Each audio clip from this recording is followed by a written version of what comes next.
এই ধরনের মানুষদেরকে দেখে কখনো অবহেলা করবেন না, কখনো ঘৃণা করবেন না। আপনার সাধ্য অনুযায়ী চেষ্টা করবেন এই মানুষদের সেবা করার জন্যে। প্রিয় দর্শক, আমরা খোঁজ পেয়ে রেলওয়ে স্টেশনে গেলাম। যাওয়ার পর এই বৃদ্ধ চাচাকে দেখতে পেলাম। এই চাচাকে আমরা আমাদের সাধ্য অনুযায়ী চেষ্টা করলাম তাকে সেবা শুশ্রূষা করার জন্যে। প্রথমে আমরা তাকে বোঝালাম যে তোমার শরীরের অবস্থা খুবই খারাপ, তুমি অসুস্থ। তোমার মাথার চুলগুলো অনেক বড় হয়ে গেছে এবং মাথার চুলের মধ্যে অনেক ময়লা জমে গেছে। তোমার মাথায় অনেক ক্ষত সৃষ্টি হয়েছে এবং তুমি যে ময়লা কাপড়গুলো পরে আছো এগুলোর জন্যে তোমার শরীরে নানান রকম ক্ষত বা ঘা সৃষ্টি হচ্ছে বা রোগবালাই সৃষ্টি হচ্ছে। আমরা তোমাকে একটু সেবা করতে চাই, তোমার চুলগুলো কেটে দেব, তোমার মোচগুলো কেটে দেব এবং তোমার শরীরের যে কাপড় চোপড় ময়লা কাপড় চোপড়গুলো আছে এগুলো ফেলে দিয়ে তোমাকে এক সেট নতুন জামা কাপড় দিব। উনি প্রাথমিকভাবে বোঝানোর পর উনি বুঝলেন এবং উনি আমাদেরকে সুযোগ দিলেন তার চুলগুলো কাটার জন্যে। প্রিয় দর্শক, দেখতে পাচ্ছেন আমরা চুলগুলো কাটছি। চুলগুলো কাটার ফাঁকে ফাঁকে তার মাথার বিভিন্ন অংশে ছোট ছোট ক্ষত দেখা যাচ্ছে, যেগুলো আমি জুম করে আপনাদেরকে দেখাচ্ছি না।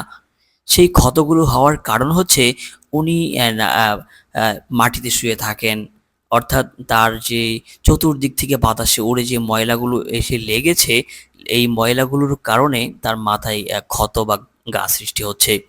আমরা লক্ষ্য করলাম তার পায়ে, তার শরীরের বিভিন্ন অংশে ময়লা আবর্জনার কারণে ঘা সৃষ্টি হচ্ছে।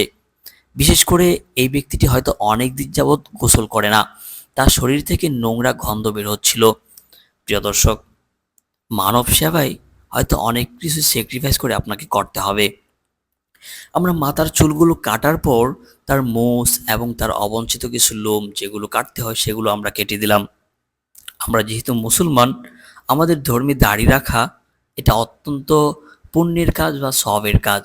আমরা তার মোচগুলো এবং তার গোঁফগুলো আহ, কেটে তার দাড়িগুলো রেখে দিলাম। প্রিয় দর্শক, দাড়ি কোনোভাবেই কাটতে পারে না, রাসূলুল্লাহ সাল্লাল্লাহু আলাইহি ওয়াসাল্লামের সুন্নত। আমরা তার দাড়িগুলো রেখে দিলাম। মাথার চুল এবং মোচগুলো কেটে দেওয়ার পর তার দাড়ির যেই উপরিভাগ অংশগুলো আছে যেগুলো কাটা যায়, সেগুলো কাটার পর আমরা তাকে বোঝানোর চেষ্টা করব যে আপনি অনেক অসুস্থ অবস্থায় আছেন। আপনি যদি একটু গোসল করেন তাহলে আপনি শারীরিকভাবে সুস্থ থাকতে পারবেন এবং আপনি একটু আরাম পাবেন। প্রিয় দর্শক, দেখুন তার মাথার চুলগুলো কেটে দিলাম এবং মোচগুলো কেটে দিলাম। কাটার পর তাকে আমরা বোঝাচ্ছি, চাচা, আপনাকে গোসল করতে হবে, এই জন্য আপনার কাপড় চোপড়গুলো খুলতে হবে। উনি রাজি হচ্ছিল না। আমরা তাকে বারবার বোঝানোর চেষ্টা করলাম, অনেক বুঝিয়েও আমরা ব্যর্থ হলাম। আমরা তার ঠিকানা জানতে চেয়েও ব্যর্থ হলাম। এই মানুষটিকে কেউ যদি চিনে থাকেন, ময়মনসিংহ রেলওয়ে স্টেশন থেকে নিয়ে যাবেন।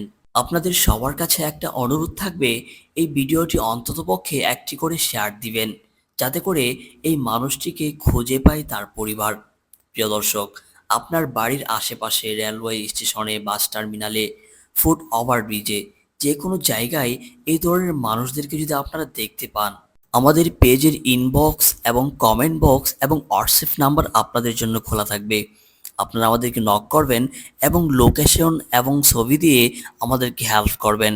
আমরা সেই পর্যন্ত পৌঁছে যাব এবং যারা এভাবে মানবেতর জীবনযাপন করছে তাদেরকে একটু সহযোগিতা করার চেষ্টা করব।